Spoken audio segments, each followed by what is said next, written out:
On December 10, 2008, Bernard L. Madoff told his two sons that his investment advisory business was a fraud. According to court documents, he described it as one big lie, a Ponzi scheme that had operated for decades. Within hours, federal authorities arrested the 70-year-old financier at his Manhattan penthouse. The firm that bore his name, respected across Wall Street for nearly half a century, concealed what prosecutors would later call the largest financial fraud in U.S. history, a scheme valued at $65 billion in fictitious account statements. Bernard Lawrence Madoff founded his securities firm in 1960, according to SEC filings, with $5,000 saved from lifeguard work and installing sprinkler systems. He built the business on technology and automation, court records show, helping to pioneer electronic trading outside traditional exchanges. By the 1990s, Bernard L. Madoff Investment Securities LLC handled as much as 5% of trading volume on the New York Stock Exchange, regulatory documents indicate. Madoff himself served as chairman of the Nasdaq stock market in 1990, 1991, and 1993, cementing his reputation as a Wall Street innovator. Madoff's firm operated two distinct businesses, according to investigators. The proprietary trading and market-making operation occupied the 19th floor of the Lipstick Building in Midtown Manhattan, a legitimate, highly profitable enterprise that handled billions in daily transactions. The investment advisory business operated on the 17th floor, behind a locked door. Court documents describe this division as deliberate. The legitimate trading business provided cover and credibility, while the advisory side, where clients' money disappeared into the fraud, remained largely hidden from view, even from many of the firm's own employees. The fraud, according to prosecutors, was elegantly simple. Madoff's investment advisory clients believed their money was being invested in stocks, with positions bought and sold according to a sophisticated strategy. In reality, court filings show, the money went directly into a Chase Manhattan bank account. New investors' deposits paid returns to earlier investors, the classic structure of a Ponzi scheme. No actual trading occurred in client accounts, investigators found. Instead, Madoff and a small team generated fictitious trade confirmations and account statements using an IBM AS/400 computer system, creating an elaborate paper trail of investments that never existed. Madoff's strategy, as described to clients, involved purchasing blue-chip stocks and hedging positions with options, a technique known as split-strike conversion. According to marketing materials reviewed by investigators, the approach promised steady returns of 10 to 12% annually, with remarkably low volatility. These returns appeared consistent year after year, according to account statements, showing positive performance even during market downturns. For wealthy individuals, charities, and institutional investors seeking stability, the track record seemed almost too good to be true. As later analysis would confirm, it was. Madoff cultivated an image of exclusivity, according to interviews with former clients. He reportedly turned away some prospective investors, creating the impression that access to his fund was a privilege. Many clients came through word-of-mouth recommendations within tight-knit communities, country clubs in Palm Beach, Jewish charities, business networks. Court documents show that feeder funds, investment firms that pooled client money and invested it with Madoff, funneled billions into the scheme. These intermediaries collected fees while performing little due diligence, prosecutors alleged, helping Madoff reach institutional investors and international clients who enhanced his credibility. Questions about Madoff's operations surfaced as early as the 1990s, according to published reports. Industry professionals noted inconsistencies, the consistent returns defied market logic, and the trading volumes Madoff claimed would have been impossible to execute without moving markets, options experts observed. In 1999, financial analyst Harry Markopolos began investigating Madoff's strategy for a Boston investment firm. Within hours, Markopolos later testified, he concluded the returns were impossible to achieve legally. The numbers, he determined, could only result from either front-running client orders, a serious violation, or a Ponzi scheme. Harry Markopolos submitted his first detailed complaint to the SEC in May 2000, according to congressional testimony. The 16-page memo outlined why Madoff's returns were likely fraudulent, supported by mathematical analysis and industry expertise. The SEC's Boston office, documents show, conducted a brief inquiry but took no action. Markopolos submitted additional complaints in 2001 and 2005, each time providing more evidence. His 2005 submission, titled "The World's Largest Hedge Fund is a Fraud," ran to 21 pages and identified 29 red flags. Each time, according to Markopolos, the SEC response was inadequate or non-existent. The SEC examined Madoff's firm at least 8 times between 1992 and 2008, according to the agency's Inspector General report. Investigators looked at the trading operation, registration issues, and advertising practices, but never conducted a thorough examination of the investment advisory business where the fraud occurred. In 2005, the SEC's New York office opened an investigation based partly on Markopolos' complaint. Examiners requested trading records from Madoff, the Inspector General found, but accepted his explanations and documentation without verifying trades with independent parties like the Depository Trust Company, which clears securities transactions. The Inspector General's 2009 report identified systemic failures in the SEC's handling of Madoff. Investigators, the report found, lacked the expertise to understand derivative strategies and hesitated to challenge a respected industry figure. They pursued narrow inquiries rather than comprehensive examinations. Crucially, examiners never reconciled a fundamental contradiction. Madoff claimed to be managing $50 billion, yet his advisory business employed only a handful of people and his accountant was a sole practitioner operating from a small suburban office. The report concluded that a more thorough and competent investigation would have exposed the fraud years earlier. Madoff's choice of auditor raised concerns among sophisticated observers, according to industry analysts. The firm, Freeling and Horowitz, consisted of one active accountant, David Freeling, working from a small office in New City, New York. For a firm claiming to manage tens of billions in assets, this arrangement was highly irregular, financial professionals noted. Freeling later pleaded guilty to securities fraud, admitting he conducted no meaningful audits despite certifying Madoff's financials for years. Prosecutors alleged he simply rubber-stamped statements without examining bank records or verifying that securities actually existed in client accounts. The fraud's daily operation relied on a small team, according to trial testimony. Frank DiPascali, who joined the firm in 1975 and eventually became chief financial officer of the advisory business, later pleaded guilty to helping fabricate decades of trading records. Prosecutors described him as Madoff's right-hand man in executing the fraud. Computer programmers Annette Bongiorno and Joanne Krupi, along with account manager Daniel Bonventra, were convicted in 2014 of conspiracy and fraud charges. Trial evidence showed they generated false documents, backdated trades, and manipulated account statements to maintain the illusion of legitimate investment activity. Madoff's family members held key positions at the firm, though their knowledge of the fraud remains contested. His brother Peter served as senior managing director and chief compliance officer, according to corporate filings. Peter Madoff pleaded guilty in 2012 to conspiracy and falsifying records, admitting he failed to investigate red flags.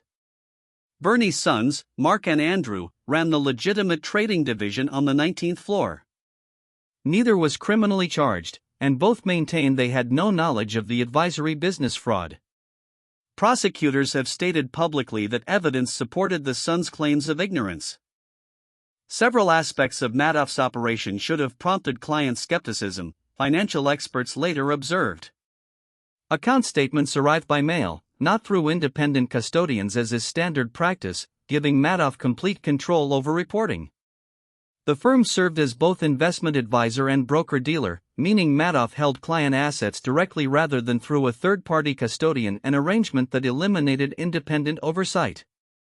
Additionally, according to analysis by finance professors, the split-strike conversion strategy Madoff claimed to use would have required options trading volume far exceeding what actually occurred on Chicago exchanges, a discrepancy observable in public market data. The global financial crisis created the conditions for Madoff's collapse, according to investigators. As markets plummeted in the fall of 2008, investors rushed to withdraw funds.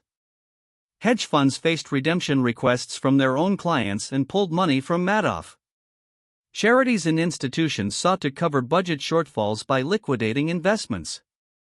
Court documents indicate that in the first week of December 2008, clients requested approximately $7 billion in withdrawals. Madoff, who by his own later admission had perhaps $200 to $300 million in actual assets, could not meet the demands.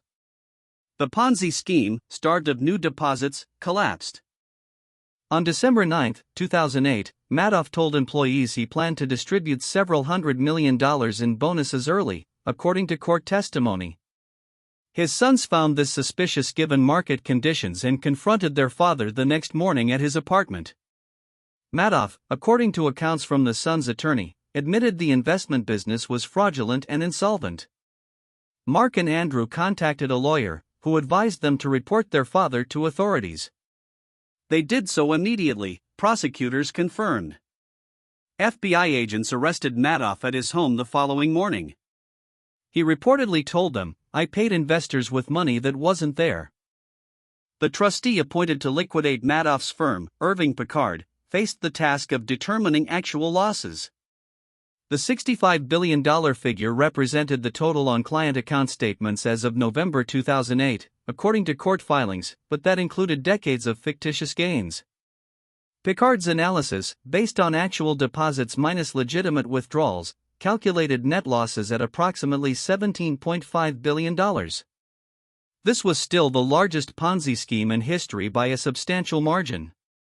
The trustee identified accounts belonging to nearly 5,000 direct clients, plus thousands more who invested through feeder funds. Some clients had withdrawn more than they deposited over the years, receiving profits funded by other investors' money. The fraud's impact extended across multiple categories of investors, according to trustee filings. Charitable foundations and non-profit organizations counted among the hardest hit. Some lost their entire endowments. Court documents show that retirement accounts, pension funds, and university endowments held positions through feeder funds. Wealthy individual investors who had entrusted their savings to Madoff faced severe losses. International feeder funds, particularly in Europe and Latin America, channeled billions into the scheme, extending the fraud's reach globally. The diversity of victims, from institutional investors to retirees, reflected Madoff's broad network built over nearly 5 decades. On March 12, 2009, Madoff pleaded guilty to 11 federal felonies, including securities fraud, wire fraud, mail fraud, money laundering, and perjury. He admitted the investment advisory business had been fraudulent since at least the early 1990s, though investigators believe the scheme began earlier, possibly in the 1970s or even the 1960s. At the plea hearing, according to court transcripts, Madoff stated, "I believed when I started this problem would be short-term and I would be able to work it out." He acknowledged that as the scheme grew, extricating himself became impossible. He accepted full responsibility and did not cooperate with prosecutors in pursuing other defendants. On June 29, 2009, U.S. District Judge Denny Chin sentenced Madoff to 150 years in prison, the maximum allowed under federal guidelines. Judge Chin, according to court records, called the fraud extraordinarily evil and noted the staggering losses inflicted on thousands of victims. The sentence, prosecutors stated, reflected the unprecedented scale and duration of the crime. Madoff, then 71 years old, showed no reaction as the sentence was read, courtroom observers reported. He was immediately remanded to federal custody. Appeals were filed but denied. Madoff would spend the remainder of his life in prison, with no possibility of release. Trustee Irving Picard launched an aggressive effort to recover assets for defrauded investors, according to bankruptcy court filings. His team filed hundreds of lawsuits seeking to claw back fictitious profits from clients who had withdrawn more than they deposited, arguing those funds belonged to victims with net losses. Picard also pursued feeder funds, banks, and individuals who allegedly knew or should have known about the fraud. Some defendants settled, others fought in court. Major targets included J.P. Morgan Chase, which served as Madoff's primary bank, and several European feeder funds that collected management fees while conducting minimal oversight. Investigators traced Madoff's use of client funds, according to court documents. Rather than being invested, deposits went into the Chase account and were used to pay redemptions, fund the legitimate trading business, and support Madoff's lifestyle. Records show expenditures on luxury apartments in Manhattan, a beach house in Montauk, a villa in the south of France, and a yacht. Madoff also made substantial gifts to family members over the years, transactions the trustee later sought to recover. Forensic accountants worked to reconstruct decades of transactions, a process complicated by the deliberate destruction and falsification of records. Much of the deposited money, investigators found, had simply been paid out to other investors over the years. Several financial institutions reached settlements with the trustee over their roles in the scheme, according to court announcements. In 2011, the estate of Jeffrey Pickar, a Madoff investor who drowned in 2009, agreed to forfeit $7.2 billion, the largest single recovery in the case. Pickar's accounts, investigators alleged, showed patterns suggesting he knew returns were fraudulent. In 2014, J.P. Morgan Chase settled for $2.6 billion, with prosecutors alleging the bank ignored red flags for years. Other settlements with banks and feeder funds added billions more. By 2021, according to trustee reports, recoveries totaled over $14 billion, approximately 80% of net losses. The scandal devastated Madoff's family, according to public records and reports. Mark Madoff died by suicide in December 2010, on the second anniversary of his father's arrest, according to the New York Medical Examiner. Andrew Madoff died of cancer in 2014, having publicly stated he never reconciled with his father. Ruth Madoff, Bernie's wife, was not criminally charged but agreed to forfeit all assets except $2.5 million, court records show. She has maintained she knew nothing of the fraud. Peter Madoff served 9 years in prison after pleading guilty. The family name, once synonymous with Wall Street success, became permanently associated with financial fraud. The Madoff case exposed systemic weaknesses in financial oversight, according to analysts and regulators. The SEC's repeated failures prompted calls for reform and led to management changes at the agency. A 2009 congressional hearing examined why examiners missed obvious red flags and why Markopolos' warnings were dismissed. Self-regulatory organizations like FINRA, which oversees broker-dealers, also faced criticism for failing to detect irregularities during routine examinations. The case, regulatory experts noted, demonstrated that reputation and relationships could override scrutiny, and that regulatory agencies lacked both resources and expertise to police sophisticated fraud. Industry observers questioned whether structural reforms would prevent similar schemes. Beyond Madoff himself, the scheme required a network of enablers, according to prosecutors and civil litigation. Feeder funds collected hundreds of millions in fees over the years while conducting little or no due diligence, complaint documents allege. Some financial advisors, critics charged, steered clients to Madoff to collect commissions without properly vetting the investment. Auditor David Freeling's superficial reviews allowed the fraud to continue unchallenged. Even sophisticated investors and fund managers, investigators noted, failed to ask basic questions or demand transparency. The case illustrated how financial intermediaries, motivated by fees and reluctant to challenge a lucrative relationship, can become complicit in fraud through willful blindness or negligence. Financial experts identified several lessons from the Madoff fraud, according to post-crisis analyses. Consistent returns with low volatility should prompt skepticism, not comfort. Investment professionals emphasized all strategies experience losses eventually. Independent custody and third-party verification of holdings are essential safeguards that Madoff's structure deliberately avoided. Transparency regarding investment strategy and actual positions is a basic requirement. Opacity should raise concerns. Due diligence cannot be outsourced entirely to intermediaries or regulators, analysts stressed. And perhaps most fundamentally, the fraud demonstrated that reputation, credentials, and social connections are no substitute for verifiable evidence and independent oversight. Madoff spent his sentence at the Federal Correctional Institution in Butner, North Carolina, a medium-security prison, according to Bureau of Prisons records. In rare interviews and correspondence, portions of which were published by media outlets, Madoff offered varying explanations for the fraud. He sometimes claimed it began in the early 1990s during a recession, other times he suggested it started earlier. He expressed remorse in some communications while in others seemed to minimize his culpability or blame market conditions. Psychologists and journalists who studied his statements noted inconsistencies and self-justification. He never fully cooperated with investigators or helped recover additional assets.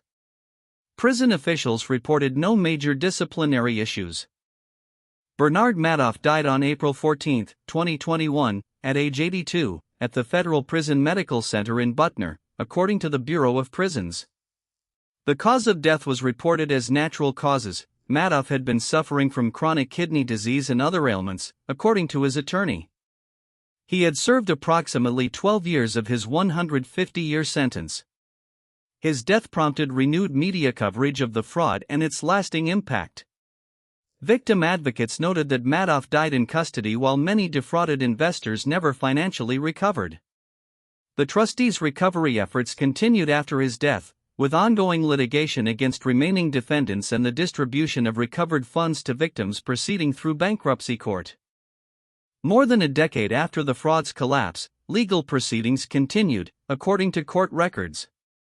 The trustee pursued remaining clawback lawsuits against investors who received fictitious profits.